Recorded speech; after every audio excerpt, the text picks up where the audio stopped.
وہ کمرے کے کونے میں دبک کر بیٹھی تھی، زخموں سے چور وجود لیے خوف زدہ سی تھی۔ وہ چند گھنٹوں کی دلہن تھی، سرخ جوڑا اور سر پر پینوں سے سیٹ کیا ہوا دوپٹہ، ہراساں خوف زدہ ہرنی جیسی گھائل آنکھیں، ڈر اور خوف سے پھڑپھڑاتے تراشیدہ لب، سردی سے سرخ ہوتی تیکھی ناک۔ حویلی کی دہلیز پار کرتے ہوئے جس طرح اس کو ڈنڈوں سے سامنا کیا وہ اپنے بھائی کے صدقے میں یہاں لائی گئی تھی۔ وہ ونی میں آئی تھی سید عالم شاہ کی بیوی بن کر، صرف نام کی۔ وہ سر جھکائے اپنی قسمت پر آنسو بہا رہی تھی۔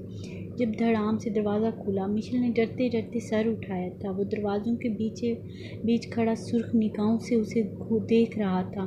ان نگاہوں میں کیا نہیں تھا، غصہ، نفرت، جان لینے کا جذبہ۔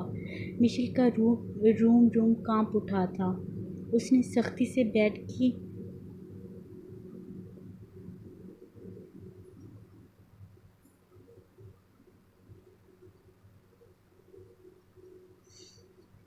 چادر پکڑی اور آنکھیں بند کر کے شدت سے دعا مانگی تھی، یہ خواب ہو۔ عالم شاہ نے زور سے دروازہ بند کیا۔ مشل نے جھٹکے سے آنکھیں کھولیں۔ وہ لمبے لمبے ڈگ بھرتا اس کے پاس پہنچا اور پوری شدت سے اس کا دوپٹہ کھینچا۔ اِح! مشل کے منہ سے سسکی نکلی۔ پن ٹوٹ کر اس کے سر میں لگے تھے۔ دوپٹہ گردن کے بیچ سرخ لکیر کھینچتا نیچے جا گرا۔ بالوں کا جوڑا کھل کر آبشار کی طرح کمر پر جا پھسلا۔ عالم شاہ نے بے حسی سے اسے بازو سے پکڑ کر نیچے کھینچا تھا۔